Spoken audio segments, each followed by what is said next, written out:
Selamat datang di Alur Donghua. Kali ini Mimin akan cerita novel The Crown, Emperor of Eternity. Sebelum mendengarkan jangan lupa subscribe, like, komen, dan share ya biar Mimin tambah semangat. Selamat mendengarkan. Melanjutkan episode sebelumnya, raungan harimau mengguncang langit, dan bayangan harimau berukuran berapa kaki mengembun di bawah telapak tangan tiga pria garang itu. Seluruh tubuh roh harimau berwarna biru tua, ada garis-garis misterius muncul di tubuhnya, dan semacam kekuatan harimau yang berputar menyelimuti langit malam. Gigitan harimau, teriak mereka bertiga. Harimau hijau segera mengerahkan keempat kukunya dan berlari keluar. Raungan rendah terdengar, dan King Hu membuka mulutnya yang besar memperlihatkan gigi putih yang kuat dan menggigit Cu Kuang Seng. Saat mendongkak, pupil gelap Cu Kuang Seng memantulkan cahaya. Saat berikutnya dia memutar telapak tangannya sedikit dan perlahan melayang di udara. Matahari kaca yang muncul di telapak tangannya segera meraung dan terus membesar di udara. Dalam sekejap ukurannya berubah menjadi satu kaki. Untuk sesaat, riak-riak kecemerlangan berkaca-kaca muncul dari kaca matahari menerangi langit malam. Saat berikutnya, harimau hijau yang berlari ke arahnya membuka mulutnya menggigit. Suara tajam terdengar seolah harimau hijau hendak menggigit matahari kaca hingga pecah berkeping-keping.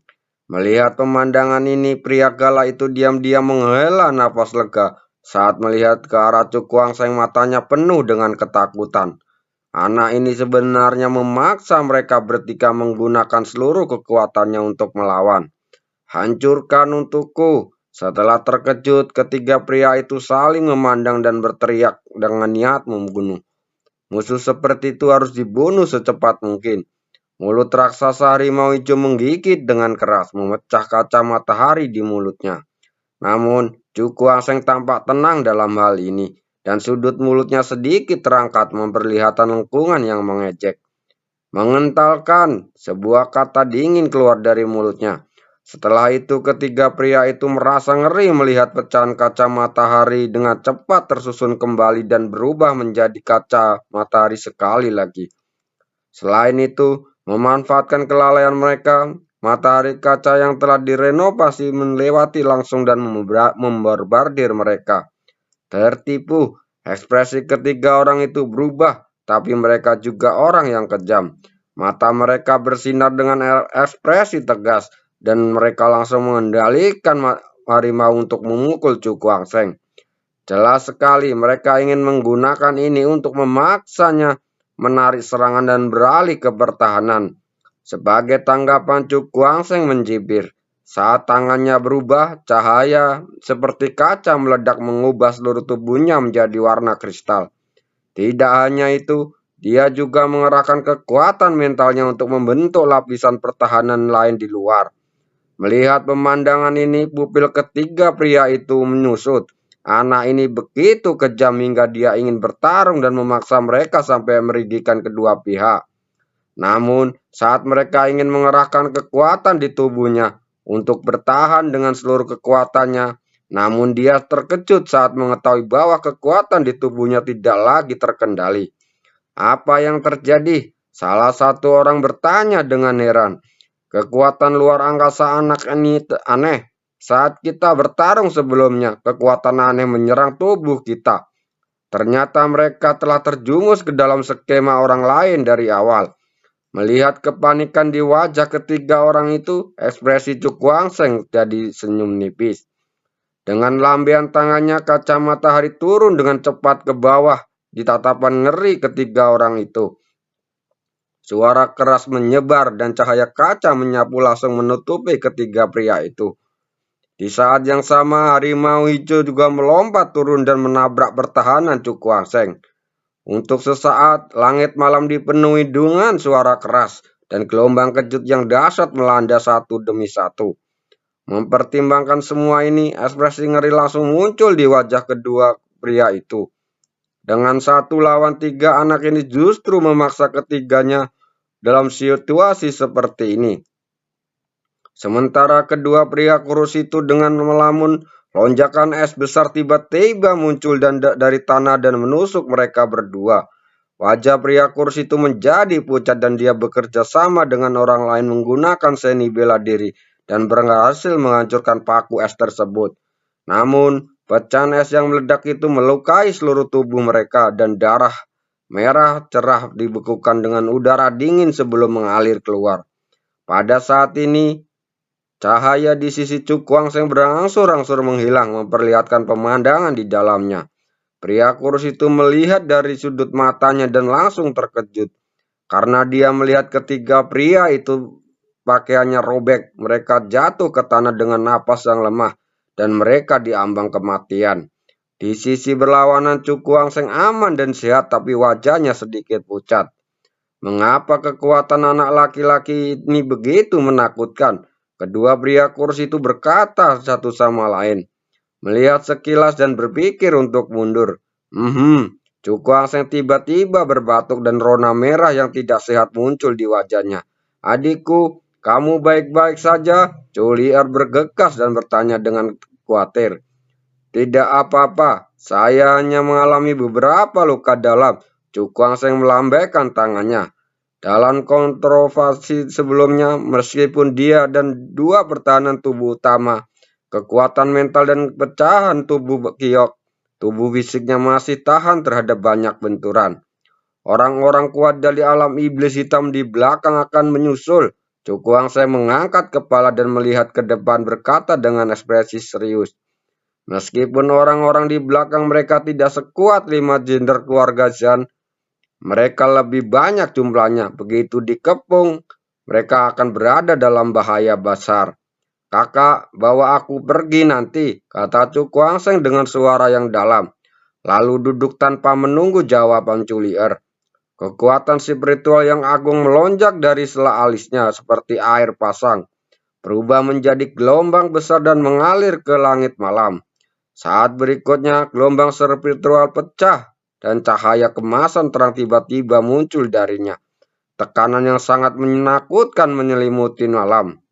Merasakan paksaan yang mencenangkan, kedua pria kurus itu tidak bisa lagi menahan kepanikan di batinnya.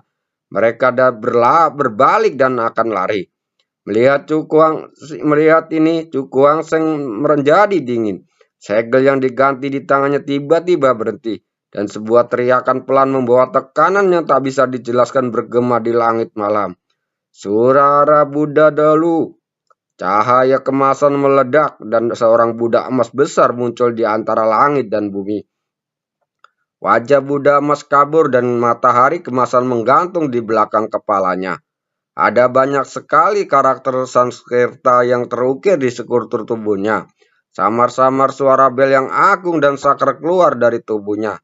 Saat berikutnya Buddha emas tanpa sedikit menundukkan kepalanya dengan mata acuh tak acuh. Setelah itu terdengar suara Buddha yang sangat besar bergema di antara langit dan bumi. Dimanapun suara sang Buddha sampai, tiga pria galak yang sudah diambang kematian tewas di tempat. Saat berikutnya suara Buddha terdengar menutupi dua pria kurus yang melarikan diri. Dalam sekejap keduanya dikepung hingga tewas kehabisan darah. Suara Buddha tidak berhenti di situ tapi menyebar ke bawah, mempengaruhi orang-orang dari alam iblis hitam yang mengejar di belakang. Untuk sesaat jeritan menyedihkan terdengar membuat hati orang bergetar. Suara Buddha emas menyapu dan pembangkit tenaga listrik alam iblis hitam yang baru saja tiba menangis dan memegang kepalanya. Berbaring di tanah dengan wajah terdistorsi saat meratap. Saat gelombang demi gelombang suara Buddhis menyebar, lusinan orang kuat dari alam iblis hitam secara bertahap kehilangan kemampuan untuk melawan. Darah mengalir keluar dari lubang hidung dan telinga mereka. Namun di saat-saat terakhir, ada kekuatan ruang yang sangat agung menyapu dari kejauhan dan akhirnya berubah menjadi kuali penuh api, menghalangi jalan Buddha emas. Suara Buddha emas mengalir ke arahnya tetapi terbakar habis oleh nyala api yang menyala di kuali, bahkan tidak meninggalkan satu pun jejak. Yuan Ding, mobil Cukuang Seng menyusut dan dia berkata dengan ngeri, orang kuat di alam 9 kuali. Seorang lelaki tua datang dari kejauhan. Dia melirik kelima jenderal klan Shen yang sudah tidak bernyawa, ekspresinya penuh kesuraman. Anak yang baik, kamu bahkan berani membunuh klan Zanku. Orang tua itu menatap Cu Guangsheng dengan ekspresi dingin. Dengan lambaian tangan, kuali api terbang keluar dan menekan budak emas jauh di dalam langit. Kuali api melaju kencang dan nyala api yang membara keluar membungkus budak emas di dalamnya. Hanya dalam sekejap, budak emas yang awalnya tidak bisa dihancurkan terbakar menjadi ketiadaan. Budak emas menghilang dan Cu Guangsheng yang pikirannya terhubung dengannya segera membuka mulutnya dan mengeluarkan seteguk darah. Saudaraku, wajah Culier berubah datris dan dia berteriak dengan kaget. Cu Guangsheng menggelengkan kepalanya, mengulurkan tangannya untuk menyeka darah dari mulutnya, dan menatap lelaki tua itu dengan wajah yang pucat. Orang ini seharusnya adalah tetua dari klan Zhan, Zhao Hao. Dia berkata dengan nada berat, suatu kali saudara laki-laki dan perempuan kita benar-benar dalam bahaya. Mendengar ini Culier tidak menjawab, tetapi berdiri di depannya dengan menatap Zhan Hao dengan sepasang pupil es biru di udara melonjak di sekujur tubuhnya. Tidak ada yang bisa menyentuh adikku hari ini. Gadis kecil, karena kamu sedang mencari kematian, aku akan membantumu. Zhan Hao melambaikan telapak tangannya, dan kuali api menderu-deru. Kakak, suhu yang mengerikan menyelimuti dirinya dan tanah di tempat Culier berdiri mengering di tempat. Udara dingin yang mengalir di sekelilingnya ditekan kembali ke dalam tubuhnya.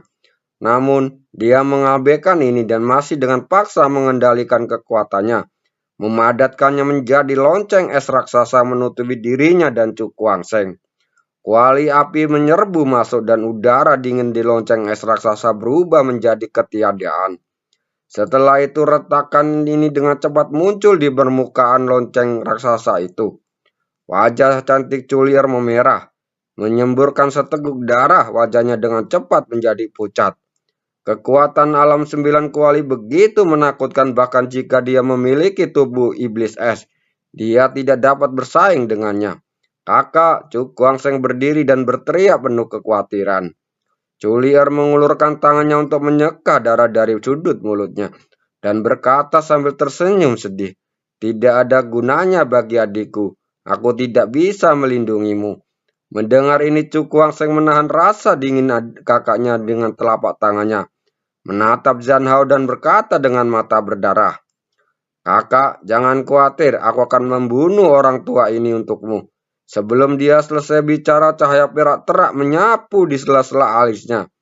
Melihat ini dia berencana untuk secara paksa menggunakan badai ruang semu tingkat emas untuk membunuh Zhang Hao.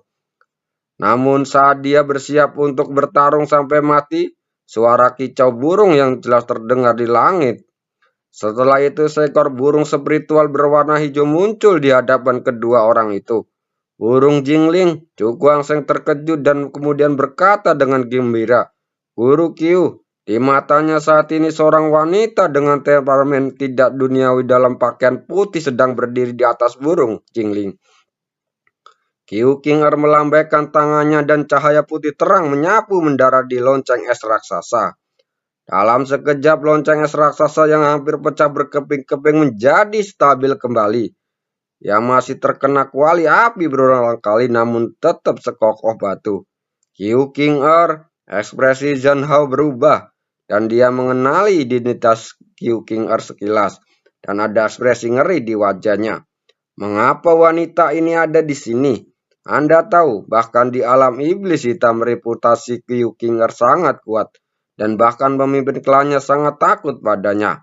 Memikirkan hal ini, ekspresi Zhan Hao berkedip sejenak dan kemudian dia mengambil kembali kuali api. Karena dia mengerti bahwa dengan kehadiran Qiu Qinger, dia tidak dapat melakukan apapun terhadap Cu Guangsheng dan kakaknya. Aku benar-benar tidak menyangka kamu akan datang ke kota Iron World. Zhan Hao melihat ke langit dengan ekspresi muram. Mendengar ini mata Qiu Qinger berkedip sedikit dan dia berkata dengan acuh tak acuh. Seorang anggota klan Zan, kamu begitu, silakan tinggal. Sebuah suara samar terdengar dan cahaya putih terang menyapu seluruh dunia, menjadi mangkuk besar yang terbalik dan menekan ke arah Zhan Hao. Merasakan auranya yang menakutkan, Zhan Hao buru-buru mengaktifkan kuali api dan menyala api yang sangat besar mengalir turun, menghalangi mangkok raksasa yang berbalik. Mengambil kesempatan ini dia mundur dan berlari ke kejauhan.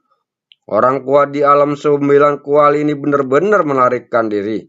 Melihat pemandangan ini, Chu Guangxing tercengang dan kemudian dia menatap Qiu Qinger dengan terkejut di matanya.